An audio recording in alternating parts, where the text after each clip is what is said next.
A Rádio Muriel apresenta Psicologia do Dia a Dia. Ô Goza, a última vez que a gente conversou, a gente estava falando sobre educação, né, das crianças no lar, né? Eu lembro até que uma das perguntas que eu te fiz foi o que significa educar, né? E a gente entrou nesse assunto e a importância da educação dentro de casa. Eu lembro também que eu contextualizei falando sobre o Mário Sérgio Cortella, que recebeu uma vez uma pergunta das pessoas perguntando como um pai e uma mãe perguntando como que deveria ajudar os professores, né, a ensinarem, educarem seus filhos, e não é bem assim, é ao contrário, né? São os professores que auxiliam os pais. A primeira educação vem dentro de casa, né? Essa é a primeira educação. E a gente vai continuar com esse assunto. Eu queria que você... Então, agora você falando esse exemplo do Mário Sérgio Cortella, eu lembrei de um exemplo do Padre Chico, que foi pároco aqui na Matriz São Paulo. Nossa, lembro demais. Com quem eu tinha um relacionamento muito bom. Eu admirava muito o Padre Chico. E aí um dia ele falou para mim que uma família foi falar para ele que era um absurdo, que a criança já estava na catequese há 2 anos, não sabia rezar uma Ave Maria, não sabia rezar um Pai Nosso. Ele falou, mas ela devia ter vindo para a catequese sabendo essas orações ensinadas pela família. Opa! Então, é a mesma situação. Né? E é exatamente isso que a gente, né, que eu quero falar aqui. Porque às vezes, especialmente as pessoas mais simples, né, as pessoas que não estudaram, as pessoas que não têm acesso a muita coisa, elas pensam assim, mas hoje a educação é muito diferente, hoje o mundo é muito diferente, eu não sei como educar uma criança, eu não sei como educar os meus filhos ou os meus netos, né? Pessoas mais velhas que às vezes estão cuidando dos netos para os filhos trabalharem e que têm essa sensação de que não sabem. E é exatamente aquilo que a gente sabe e que era feito naturalmente que precisa voltar a ser feito, né? Então é isso dessa educação. Se você tem uma religião, educar o seu filho de acordo com a religião que você pratica, né? Não que essa religião seja boa, outra seja ruim, mas essa é a sua. Só para dividir, né? Por exemplo, na escola a gente aprende matemática, física, química, português, né, inglês, geografia, história e tal. Essa é a função dos nossos professores. A função dos pais é aquela educação de posso, não posso, vou entrar dentro da casa de alguém que eu estou fazendo uma visita, tiro a sandália, né? Ou se não é para tirar a sandália, pelo menos limpe os pés naquele paninho que está ali na porta, peça licença para entrar. É sobre essa educação. Essa educação. Agora, quando a gente estava vindo para cá, nós passamos por um pai com 3 filhos que eu vejo com uma certa frequência, né? E aí eu falei que um detalhe que eu observei uma vez que me diz muito. Você educar trigêmeos não deve ser brincadeira, né? E aí, um falou, posso beber água? O pai falou, pode. Aí o outro falou, vou também. Não, quando o seu irmão voltar. E aí ele ficou esperando. Aí, eles são crianças, né? É claro que aquele que foi e que ouviu o pai falar com o outro, você só vai, quando o seu irmão voltar, vai ficar lá fazendo hora. Vai ficar lá enrolando, vai demorar para voltar. E aí ele volta. E o outro não levanta imediatamente e sai. Ele pergunta, posso ir agora? Ele não levanta e sai. Esse detalhe me diz que esses pais estão educando essas crianças com uma disciplina, com uma necessidade, não é, de prestar contas a eles, pais, que é muito importante. Não é importante para os pais, é importante para os filhos. Exatamente. Então, não é que você vai submeter a criança. Não é que você vai desrespeitar a criança, mas ela precisa ter a quem se referir. E é você. A quem se reportar, né? Sim, ela precisa ter quem fala o que é que eu posso fazer. Referência. Quem fala o que está certo, o que é bom. Isso não quer dizer também que os pais sejam infalíveis. Eles também erram e às vezes vão ter que dizer para os filhos, me desculpe, eu pensei desta forma, pensei que o resultado seria esse e não foi, me desculpe. Porque isso também faz parte. Eu me lembro que na semana anterior, quando a gente fez o outro programa, eu falei isso. Quando um pai ensina respeito, quando ele respeita o filho, quando ele respeita as pessoas com as quais eles convivem. Não é falando, você tem que respeitar as pessoas. Que eu falo, você tem que respeitar as pessoas. E eu não respeito uma pessoa no trânsito, eu não respeito o porteiro do prédio onde eu moro, eu não respeito a pessoa que presta um serviço para mim, na minha casa, ou na minha clínica, na minha loja. Eu não estou educando o respeito. Mas, se eu respeito, quando eu falar, né, eu posso dizer, meu filho, minha filha, aqui em casa, a gente não trata as pessoas assim. E aí ele vai falar, é verdade, eu não vejo. Porque quando estão com a gente, como psicóloga, eu já ouvi muito isso, né? Mas não pode gritar com as pessoas, a gente não fala assim com as pessoas, e a criança fala assim, meu pai fala assim, minha mãe fala assim. É o conhecido mau exemplo, né? E aí você não tem argumento para a criança, porque você está dizendo para ela que não pode, mas tem alguém fazendo aquilo.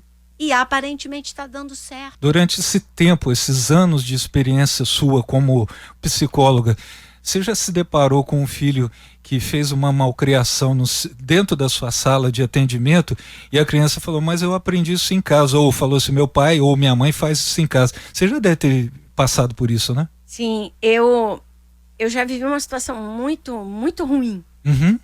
A criança tinha 5 anos e ela deu um tapa no rosto da mãe, na minha presença. Ela não fez na minha presença. Acontece que eu abri a porta na hora. Eu não estava lá. Eu cheguei. Eu abri a porta na hora. E aí eu falei, não vamos entrar enquanto você não pedir desculpas. Na minha presença, você não vai desrespeitar sua mãe assim. E a criança ficou muito nervosa e falava para mim, eu já pedi desculpas. Eu falava, eu não vi, eu não ouvi, eu tô aqui, eu tô olhando para você. Eu não vi, eu não ouvi. Mas a gente está perdendo o nosso tempo, porque era uma criança que já estava na terapia há algum tempo, então ela sabia que ela tinha uma hora para entrar e uma hora para sair. Eu falei, e enquanto você não pedir desculpas, a gente não entra. A gente vai passar o nosso tempo todo aqui. Mas assim não. E você tem que ter uma coragem enorme. Eu não estou falando que eu sou, né, a melhor pessoa do mundo. Mas você tem que ter uma coragem, porque essa atitude da criança me diz que essa mãe tolera muita coisa. E aí, quando você põe o limite, você está desafiando a mãe também. Está dizendo para ela, olha, tem outro jeito, tem outro jeito. E isso é muito difícil. E a gente entende que em muitas situações, essa mãe chegou a esse ponto por uma série de questões. Exatamente. Era isso que eu ia até comentar. Por uma série de questões que são importantes para ela. Mas imagina como você, um profissional que participa da construção da personalidade de uma criança, deixa passar uma coisa tão grave. Não pode. Você não pode deixar passar. Né? Eu já tive paciente adolescente que me desafiou, que falou, vou quebrar isso tudo aqui. Né? E eu realmente não conseguiria impedir. Ele era maior que eu. E aí eu falei, tudo bem, você pode quebrar, não vou conseguir impedir, você é muito mais forte que eu. Mas aí no outro dia você traz tudo novo para mim. É por sua conta. E ele não quebrou. Né? E ele não quebrou. Então, acho que você tem como base respeitar a criança. Para começo de conversa, respeitar a criança. Se você é um adulto que respeita a criança, se ela não tem dúvida de que você a vê como uma pessoa, quando você fizer uma coisa que desagrada ela e você não ultrapassar o limite do respeito, você for firme, mas não for agressivo, ela pode não gostar, mas ela dificilmente vai se voltar contra você. Sim, sim. Né? Teve uma vez que um pré-adolescente, ele me respondeu assim: eu não fiquei com raiva de você, porque eu também banquei um limite contra uma permissão dos pais. E eu banquei o limite. E depois, né, depois em outro momento, naquele momento não, mas passado, eu fui conversar a respeito, ele falou: não fiquei com raiva de você. Mas por que não foi o meu pai, por que não foi a minha mãe que falou aquilo que você falou? Ela te fez essa pergunta? É porque eu falei: não, você não vai. Isso não é permitido para alguém da sua idade, você não vai. Na presença do pai e da mãe. Eu banquei. Porque era uma coisa de risco, sabe? Então, para não desagradar, para o filho não fazer uma cena, né? Porque já não era mais uma birra, ele já era grande, né? Para fazer uma birra, mas para não fazer uma cena e tal, eu cedo, para ficar mais confortável para mim, para eu não me desgastar, eu cedo, e era uma situação que eu via perigo. Né? E aí eu banquei. Eu falei: não, você não vai. Isso não é permitido para a sua idade. Você não vai. E aí depois, em outro dia, em outro momento, que eu fui conversar, a resposta foi essa: eu não fiquei com raiva de você me falar. Mas por que não foi o meu pai e a minha mãe? Falaram. O Goza, eu fico imaginando, aí você não tem um problema, você tem 3 problemas: a criança, o pai e a mãe, né? Porque realmente educar filho não é fácil, é muito difícil, eu sei que né? É muito difícil. E alguns pais, não estou falando isso por mal como crítica, não, alguns pais não sabem como educar, né? Não sabem porque... Está cada vez mais difícil, porque tem cada vez mais, entre aspas, modelo. Você tem hoje uma série de sugestões que entram meio como imposições de modelo de educação. Então, se você vai no Instagram, se você vai no YouTube, se você vai em qualquer, né, dessas mídias, você acha educação não violenta, educação... sei lá o quê. E eu não estou criticando a educação não violenta, mas tem gente da educação não violenta que estudou a fundo e tem gente que pegou carona. E tem outra coisa também, Goza, educar pessoas não é bula de remédio. E tem gente que pegou carona. Por quê? Eu já li os 2 livros, pelo menos, do cara que criou essa educação não violenta. Né? Não estou me recordando o nome dele agora. Mas não tirou de trás da orelha, não. Estudou pra caramba. Agora, para você dizer que você vai dar um curso de orientação parental com base na comunicação não violenta, você tem que ter estudado muito comunicação não violenta. E eu acho também que além de você ter que estudar bastante educação não violenta, a pessoa tem que ter experiência, né, Goza? Porque aí eu vou falar uma coisa por minha conta e risco. Esse negócio de coach, isso...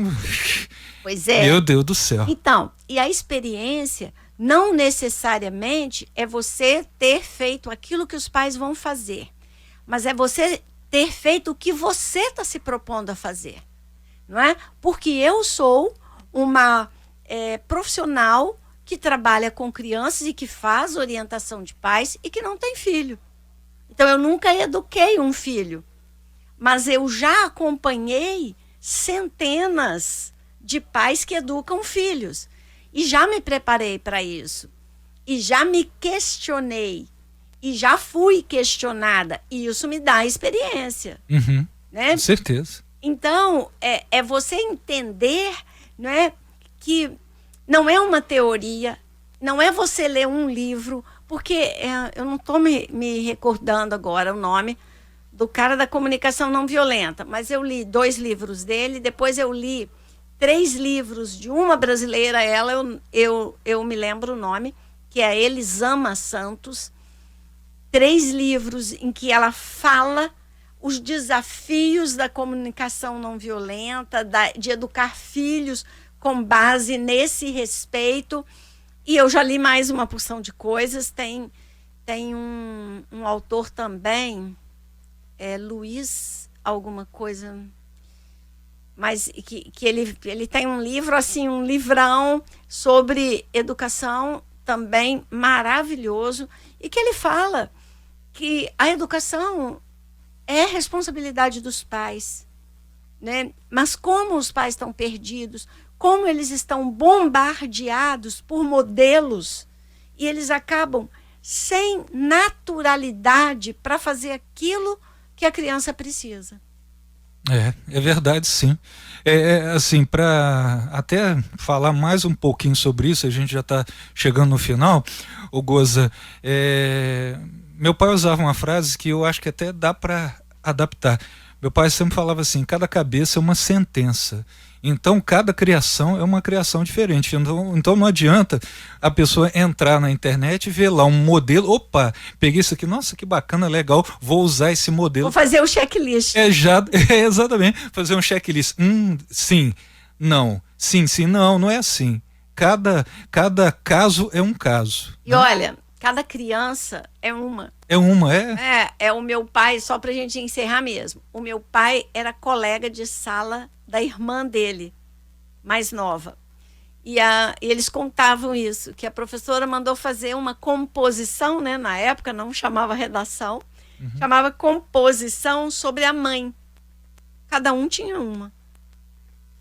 A composição, a mãe que o meu pai descreveu não era nem parecida com a mãe que a minha tia descreveu. E era a mesma pessoa. Você vê.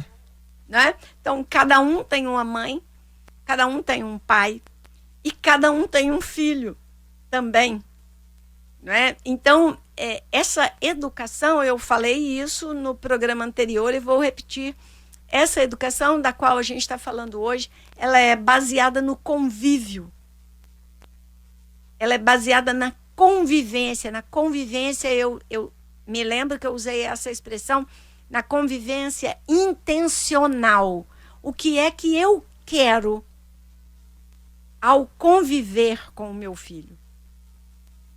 É baseado nisso. É nisso que a gente está falando hoje, que a gente falou 2 semanas atrás, né? E que a gente pode falar muitos e muitos dias, de acordo com o interesse das pessoas. Isso. Goza, a gente sabe que todo pai, toda mãe deseja o melhor para o filho. Só que para que esse filho consiga chegar até em algum lugar que o pai e a mãe desejam, precisa da contribuição deles. Não é só a contribuição do professor dentro de sala de aula. Sim. Né? Os pais dão os primeiros passos. Exatamente. Goza, para a gente terminar, uma mensagem. Olha, eu quero dizer para as pessoas que não temam educar os seus filhos. Não temam ensinar a eles aquilo de mais profundo que elas têm dentro de si. Porque esse é o caminho. É isso aí. Goza, até semana que vem. Até. Apresentamos Psicologia do Dia a Dia.